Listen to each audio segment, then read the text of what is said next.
Hello दोस्तों, our study notes channel में आपका स्वागत है। दोस्तों, जैसा कि हम लोग जान रहे हैं कि एक सीरीज का शुरुआत किए हुए हैं हम लोग, जिसके अंतर्गत ज्योग्राफी, इंडियन ज्योग्राफी का पार्ट हम लोग देख रहे हैं और उसका एक एक टॉपिक को हम लोग मैप के सहारे देख रहे हैं और समझने का प्रयास कर रहे हैं। दोस्तों, मैप के सहारे समझने से हम लोग को यह जो लोग कंटिन्यू वीडियो को देख रहे हैं उनको यह जरूर फील हो रहा होगा कि हम लोग को जो है ना याद हो रहा है, हम लोग को मैप से समझ रहे हैं और उस चीज़ को जो है मेरे माइंड में वह सेट हो रहा है। तो दोस्तों, उसी के अंतर्गत आज हम आज का टॉपिक लिए हैं भारत के प्रमुख पर्वत एवं पहाड़ियाँ। दोस्तों देख लीजिए, यह भारत का पर्वत एवं पहाड़ियाँ आज का टॉपिक है। भारत के पर्वत एवं पहाड़ियाँ, इससे पहले हम कल की वीडियो में देखे थे पर्वत शिखर शिखर पढ़े थे हम लोग। जो चोटी था, छोटे छोटे जो पर्वत का चोटी होता है वो शिखर, पर्वत शिखर या चोटी कहिए, उसको हम लोग देखे थे। तो जो लोग उस वीडियो को नहीं देखे हैं वो प्ले लिस्ट में जा करके देख ले। कंटिन्यू मेरा यह सीरीज चल रहा है। यहाँ से आप लोग को इस मैप के सहारे हम लोग जो भी है इंडियन ज्योग्राफी का टॉपिक उसको समझने और याद करने का प्रयास कर रहे हैं, समझ कर याद करने का प्रयास कर रहे हैं मैप के सहारे। तो दोस्तों, यहाँ से याद करने का लफड़ा हम लोग को बहुत इजी वे में समझिए कि समझ रहे हैं, याद करना ज़्यादा हार्ड नहीं लग रहा है। तो उसी सीरीज को जो है हम आज कंटिन्यू करेंगे। और दोस्तों, आज हम बताएंगे कि कैसे हम अपना नोट्स बनाए हैं। आज आप लोग के सामने आप लोग का बहुत डिमांड है नोट्स नोट्स के लिए, बहुत सारा मैसेज कॉल आ रहा है कि नोट्स दे दीजिए। तो दोस्तों, नोट्स अगर ऐसे हम दे देंगे ना आपको तो नहीं समझ में आएगा, मेरा यकीन मानिए। अगर केवल पीडीएफ हम आपको प्रोवाइड कर दें तो नहीं समझिएगा, लेकिन आज हम इसी चैप्टर के माध्यम से हम अपना नोट भी आपको समझाएंगे और साझा करेंगे कैसे नोट बनाया जाता है। आप लोग भी नोट्स बना सकते हैं। और तो हम अपना नोट्स भी आज शेयर करने जा रहे हैं आप लोग के सामने और पीडीएफ भी उसका देंगे इस चैप्टर से रिलेटेड। तो देखिए, आज का प्रमुख पर्वत एवं पहाड़ियाँ चैप्टर लिए हैं, उसमें से आप देखिए, तो अब देखिएगा ना इस मैप को तो आपको लगेगा बहुत भास्ट। यह जो चैप्टर देखने से देखिए आप लोग मैप को, बहुत भास्ट लग रहा है। देख लीजिए कितना पॉइंट इसमें लोकेशन कर दिया गया है, कितना पॉइंट को लोकेटेड इधर उधर कर दिया गया है। तो दोस्तों, इसी भास्ट चीज को जो है ना हम अपने नोट्स में बहुत इजी वे में अपने नोट्स बनाए हैं और उसको समझ लीजिएगा। तो दोस्तों, इस पूरा जो आपको हार्ड लग रहा होगा यह देखने के बाद, जो भी यह पॉइंट आपको देख लीजिए कि यह सब पॉइंट देखने में जो हार्ड लग रहा है वह इजी वे में आप समझ जाइएगा। जैसा कि एक झलक देख लीजिए आप लोग कि मैप कैसा है, इसी सब रिलेटेड से जो हम अपना नोट्स बनाए हैं दोस्तों, अपने पढ़ने के तरीका से हम इसको बनाए थे। तो आज आप लोग के सामने हम साझा भी कर रहे हैं। तो देख लीजिए, एक नज़र इसको देखिए और लास्ट में इसको हम समझाएंगे भी। पहले हम बुक वाला मैप को समझेंगे, फिर जो है हम अपना नोट्स को आपको समझा देंगे और उसके बाद पीडीएफ देंगे ना दोस्तों। आप एक बार इसको रीडिंग मार लेंगे ना, एक बार सब कुछ को एक बार रीडिंग मार लेंगे तो आपके माइंड में यह चीज़ जो है ना छप जाएगा। तो दोस्तों, इसीलिए हम नोट्स नहीं प्रोवाइड करा रहे हैं अभी कि आपको ऐसे दे देंगे तो नहीं सब। अब मान लीजिए कि यहाँ पे हम लोकेशन कुछ दिए हुए हैं, अभी क्या है इसका मतलब तो आप नहीं समझेंगे जब तक हम आपको बताएंगे नहीं। वही चीज़ अगर बता देंगे तो आप जल्दी समझ जाइएगा और फिर से आपको याद हो जाएगा। तो दोस्तों, आइए हम शुरू करते हैं इस टॉपिक को। और पहले हम बुक में जो मैप दिया हुआ है उसको एक बार देखते हैं और समझने का प्रयास करते हैं। तो दोस्तों देखिए, आज का टॉपिक है पर्वत एवं पहाड़ियाँ। पर्वत एवं पहाड़ियाँ। और दोस्तों, एक बात और आपको इन्फॉर्मेशन दे दें कि आपका हम जो पिछला रूटीन का जो एक वीडियो बनाए हैं, पढ़ने का तरीका और कैसे रूटीन होना चाहिए, हम लोग का क्या स्ट्रेटजी होना चाहिए और कैसे हम लोग जो है 45 डेज में, कैसे हम लोग जो है 45 डेज में जो है पूरा सिलेबस को कंप्लीट कर रहे हैं और कैसे कितना टारगेट, कोई ज़्यादा बर्डन भी नहीं है, इजी वे में हम रूटीन को समझाए हैं। और इजी, कोई आपको ऐसा नहीं कि हम 24 घंटा में 12 घंटा 15 घंटा पढ़ के ही सिलेबस कंप्लीट किया जाएगा, ऐसा नहीं है दोस्त। हम 45 दिन में हम आपको 8 से 9 घंटा पढ़ना है और सिलेबस कंप्लीट हो जाएगा। और हम इजी वे में एकदम टाइम को बांट करके रूटीन समझाए। जो लोग अगर रूटीन से संबंधित वीडियो नहीं देखे हैं वो जाके एक बार देख ले और उसके अकॉर्डिंग आप लोग तैयारी कीजिए और रिजल्ट आपका 100% होगा। कितना लोग कमेंट करते हैं इतना कर लेंगे तो हो जाएगा, काहे नहीं होगा भाई, हम ही लोग का क्यों नहीं होगा, क्यों हम ही लोग में से न किसी का रिजल्ट होता है। तो जो मेहनत करेगा उसका होगा ही होगा। पहले ही आप लोग जो है ना, पहले ही सोच लेते हैं कि बिना मेहनत करने से बहुत लोग कतराते हैं, सोचते हैं इजी वे में हो जाए। तो इजी वे में आजकल कुछ भी संभव नहीं है दोस्त, कुछ पाने के लिए तो कुछ खोना ही पड़ेगा। इतना बात को ध्यान में रखिए आप लोग। आइए अब समझते हैं इस चीज़ को। और हम लोग टेलीग्राम पे एक सेट भी शुरू कर रहे हैं। अभी फिलहाल डेमो के कल तो शुरू ही किए हैं और डेमो के रूप में चला है वह सेट, और आज भी चलेगा। और इसका प्रॉपर वे में जो हम 45 दिन का टारगेट दिए हैं ना, यह 45 दिन का, अभी दुर्गा पूजा है दोस्त, हम जान रहे हैं कि अगर टारगेट देंगे भी तो बहुत सारे लोग छोड़ेंगे, नहीं पढ़ पाएंगे। चाह कर भी लोग दशहरा में लोग नहीं पढ़ पाते हैं, 1-2 दिन डिस्टर्ब हो ही जाते हैं। तो दोस्त, उसका दशहरा से जैसे ही आप लोग निकलिए और आप लोग बताइए कब से शुरू कर दिया जाए। दशहरा के जस्ट 1 या 2 दिन बाद से जो है प्रॉपर वे में 45 दिन का टारगेट हम लेकर के चलेंगे और सिलेबस को कंप्लीट करेंगे और टेलीग्राम के माध्यम से आपको 100 क्वेश्चन, 120 क्वेश्चन जो भी जितना बन सके वो आपको करवाया जाएगा। टारगेट दिया जाएगा, दिन भर पढ़िए और रात में अपने तैयारी को आंकिए कि हमने जो पढ़ा है वो याद है, नहीं है, कितना हम गेन किए हैं। आपका टेस्ट हो जाएगा रात में।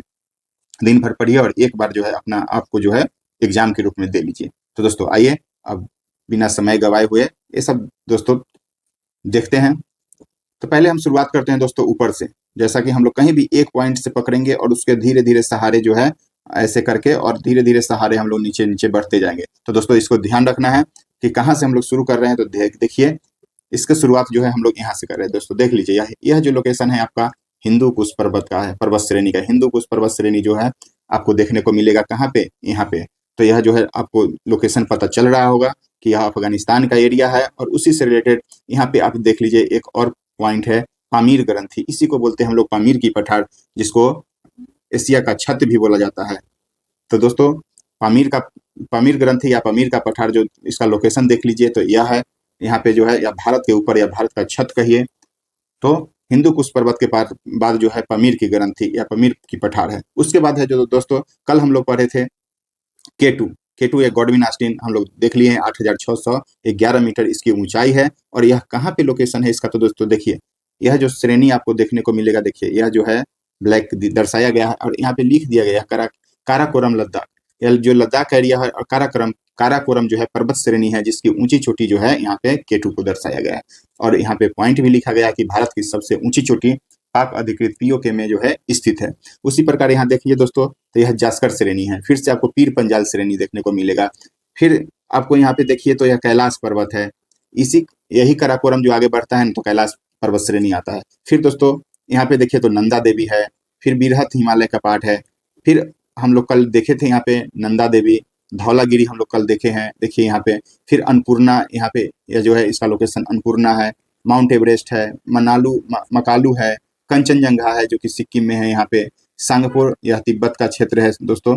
सांगपू नदी तिब्बत में जो है यह ब्रह्मपुत्र नदी निकल रही है और तिब्बत में इसको सांगपो के नाम से भी हम लोग जानते हैं।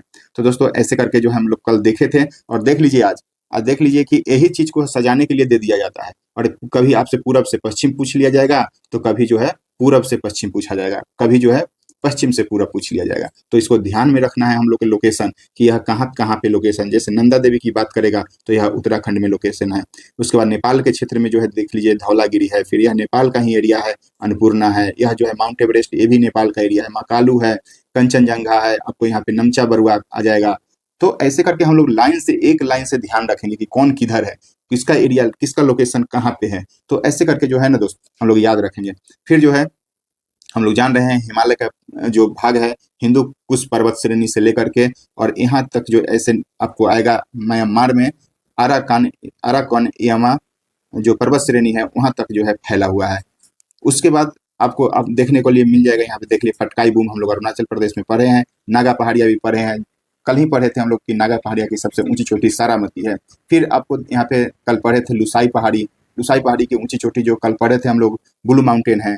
फिर ऐसे ही करके यहाँ पे देख लीजिए कि गारो खासी जयंतिया जो कि मेघालय का एरिया है। यह गारो खासी जयंतिया या ब्रह्मपुत्र नदी इधर से आ रही है यहाँ से तिब्बत के क्षेत्र से, जिसको सांगपो तिब्बत में सांगपो के नाम से जानते हैं। और भारत में जैसे ही यह अरुणाचल प्रदेश में एंट्री करता है तो भारत में यह ब्रह्मपुत्र नदी के नाम से जाना जाता है तो दोस्तों देखिए देखने में हम लोग को भास्ट लग रहा था, लेकिन अगर इसको हम ध्यान से देखें ना, बस मैप के सहारे एक एक बार देखते जाएं तो आपको फील आ रहा होगा कि देखिए ये लाइन से है। बस लाइन से इसको ध्यान में रखना, मैप के सहारे, बस मैप को लोकेशन याद करने के पर्पज से नहीं, मैप को ध्यान में रखने के पर्पज से हम लोग को इसको देखना है। फिर आप देख लीजिए यहाँ पे हम लोग पर देखे हैं नंगा पर्वत। फिर से यहाँ पे जो 5 नदियों का मिलन होता है, सिंधु, झेलम, चेनाब, रावी, सतलज। कितना लोग को कंफ्यूजन होता है कि ऊपर कभी कभी आपको यह सजाने के लिए भी दे देगा कि कौन सी नदी कहाँ पे मिलता है। दोस्तों नदी को भी हम लोग मैप के सहारे आगे की चैप्टर में पढ़ेंगे, उसको भी बहुत बेहतरीन तरीका से जो है आपको सजा दिया गया है। नदी को भी मैप पे सजाया गया है, सबको हम लोग देखेंगे और इजी वे में याद करेंगे, कोई भाषा नहीं है। अभी फिलहाल हम लोग देख रहे हैं पर्वत पहाड़ी को, तो उस पर फोकस करेंगे और फिर से सब कोई देखेंगे हम। तो दोस्तों देख लीजिए यहाँ पे काराकोरम है, जास्कर है, पीर पंजाल है, कैलाश पर्वत है, यहाँ पे लिखा हुआ है शिवालिक है, यहाँ पे देखिए बाहे हिमालय लिखा हुआ है। तो ऐसे करके लोकेशन याद रखेंगे।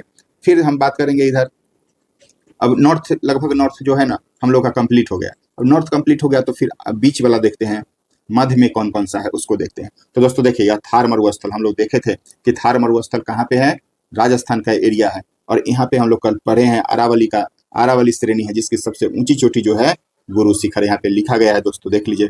पश्चिम भारत की सबसे ऊंची चोटी गुरु शिखर है। और यह किसका, सब किस पहाड़ी पे है, तो यह जो है अरावली पर्वत श्रेणी का सबसे ऊंची चोटी गुरु शिखर, जो कि 1722 मीटर इसकी ऊंचाई है। और दोस्तों देखते हैं हम लोग अरावली के बाद जो देखेंगे ना, यह मध्य पठार है। उसके बाद मालवा का पठार है यहाँ पे। और उसके बाद मेन मुख्य रूप से हम लोग याद रखेंगे विंध्याचल श्रेणी।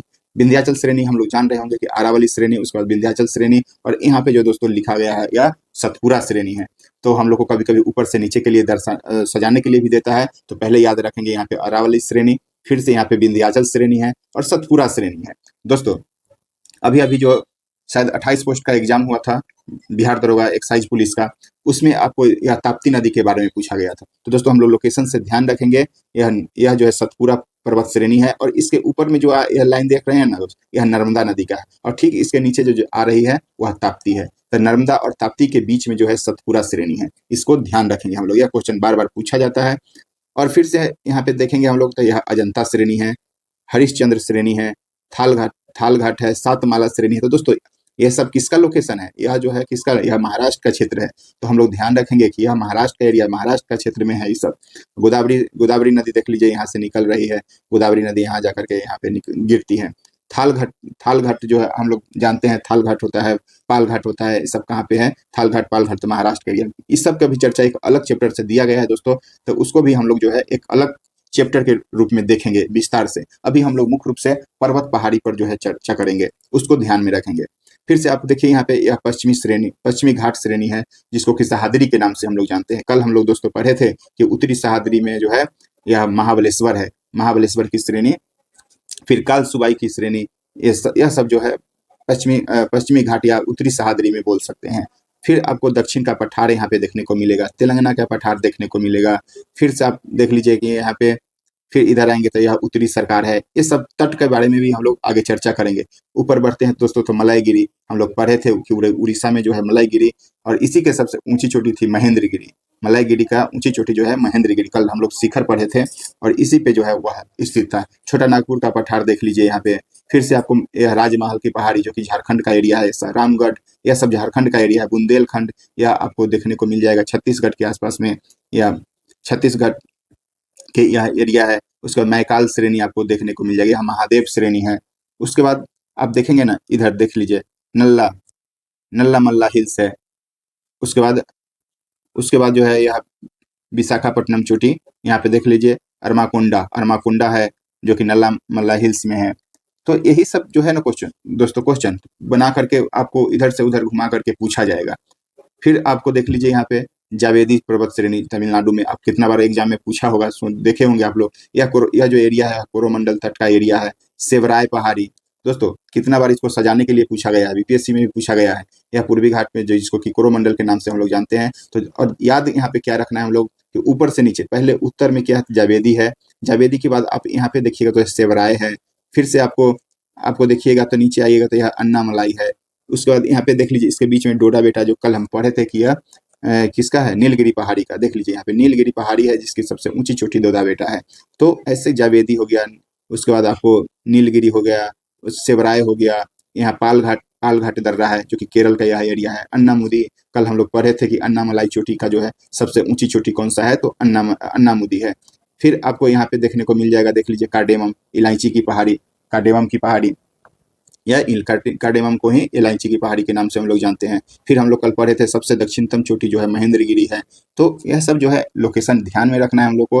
अगर लोकेशन को ध्यान में रखेंगे तो हम लोग को जो है याद करने की दृष्टि से बहुत आसान हो जाएगा।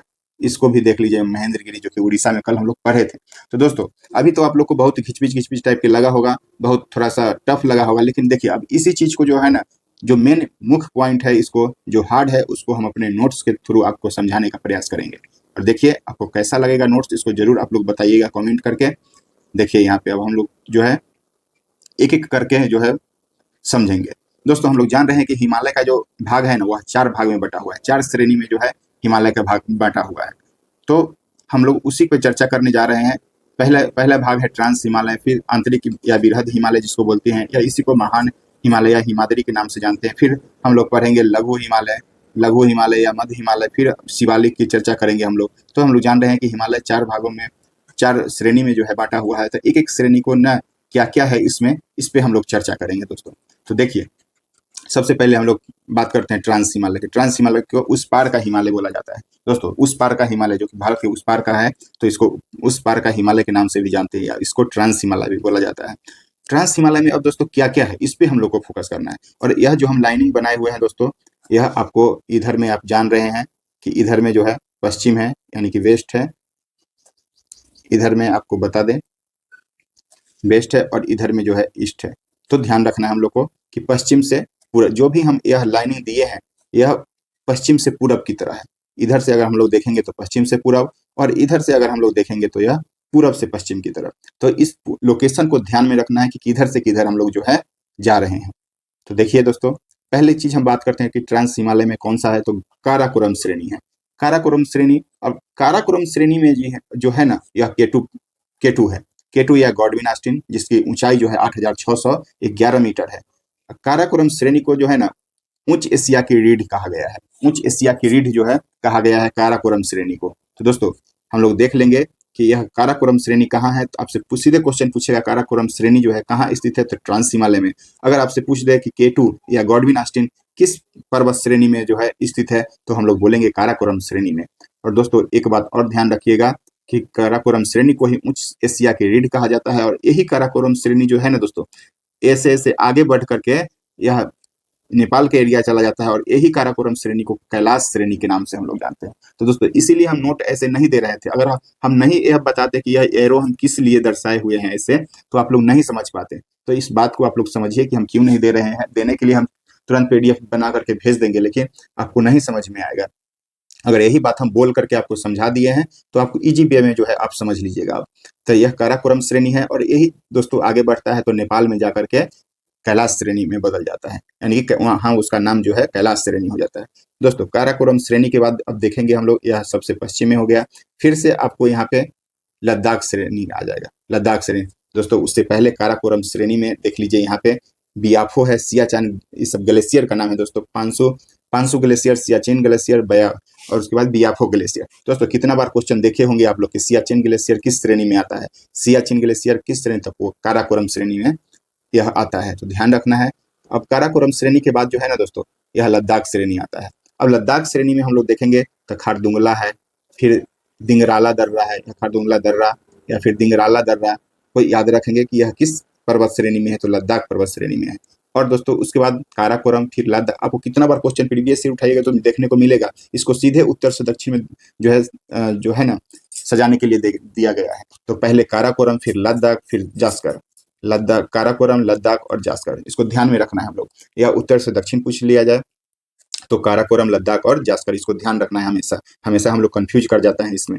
तो अब जो है मैप से देख रहे हैं हम लोग, तो उम्मीद करते हैं कि ध्यान यहाँ पे कंफ्यूज नहीं होंगे।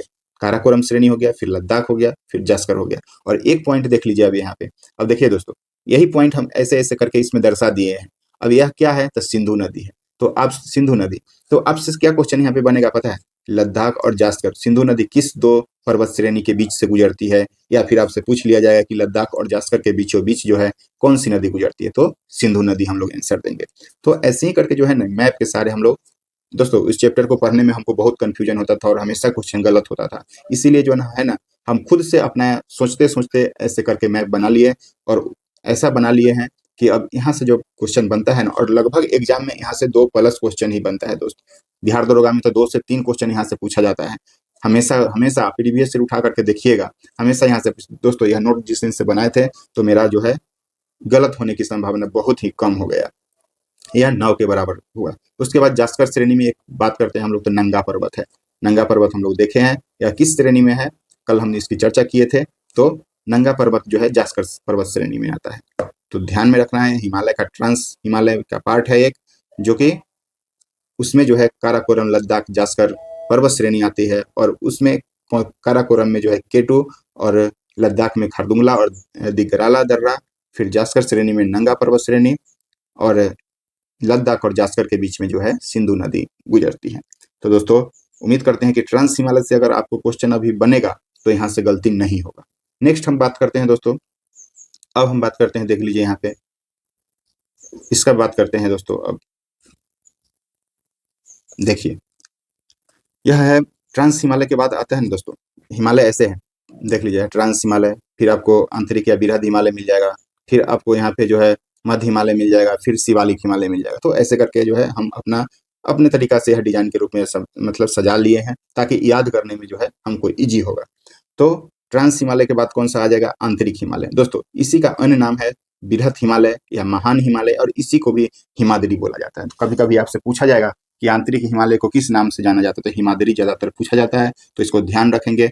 बृहद हिमालय या हिमाद्री या फिर महान हिमालय भी बोला जाता है, या फिर आंतरिक हिमालय भी इसको बोला जाता है। तो दोस्तों अभी इसमें जो है कौन कौन से पार्ट है उसको देखना है। यहाँ पे देख लीजिए हमने एरो लगा करके जो है यह बात लिखा है, तो इसका मतलब क्या है, यह जो पर्वत श्रेणी है ना हिमालय का, बृहद हिमालय, यह ओलिगोसीन युग में है। कभी कभी आपसे काल पूछ लिया जाता है किस युग का है, तो यह पर्वत श्रेणी जो है ना ओलिगोसीन युग का है, ओलिगोसीन युग का ध्यान रखना है। अब इसमें कौन कौन सा है, तो देख लीजिए यहाँ पे नंदा देवी, हम लोग ऊपर में पढ़े थे नंगा पर्वत, जो कि कहाँ था, जास्कर श्रेणी में, जास्कर श्रेणी में जो था नंगा पर्वत। अब हम लोग अगर नंदा देवी की बात अगर पूछ ले हमसे, तो कहाँ हम लोग जवाब देंगे, तो बृहद हिमालय या महान हिमालय या फिर हिमाद्री।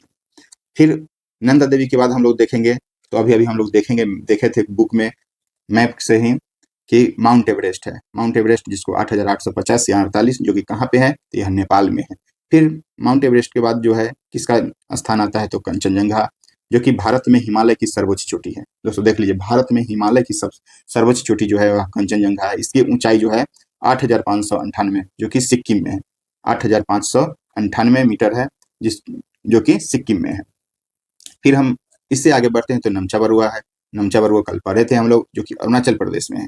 तो यह ध्यान रखना है, नंदा देवी, फिर माउंट एवरेस्ट, फिर कंचनजंगा, फिर नमचा बरुआ को ध्यान में रखना है। यह आपसे पश्चिम से पूरब की तरफ या पूरब से पश्चिम की तरफ भी सजाने के लिए दे दिया जाएगा, तो उसको ध्यान में रखना है। फिर हम लोग क्या क्या देखेंगे, इधर बुर्जिल दर्रा, बुर्जिल दर्रा। अब यह सीधे आपसे पूछा जाएगा किस हिमालय में है बुर्जिल दर्रा, तो आपको जवाब देना है सही बृहद हिमालय। फिर जो जिला दर्रा हो गया, सिपकिला दर्रा हो गया, जो कि हिमाचल प्रदेश में है, माना हो गया, जलेपला हो गया, बोमडीला हो गया, तो ये सब कहाँ है, तो आपको सब जो है महान हिमालय में देखने को मिलेगा। तो दोस्तों इसको ऐसे ही लाइन से याद रखेंगे, जैसे जैसे हम दर्शाए हुए हैं वैसे वैसे। बुर्जिल, फिर जोजिला, सिपकिला, माना, जलेपला, बोमडीला, ये सब जो है बृहद हिमालय के क्षेत्र में आता है। उसके बाद दोस्तों देखेंगे हम, बृहद हिमालय कंप्लीट हुआ मेरा, ट्रांस हिमालय और बृहद हिमालय को देख लिए।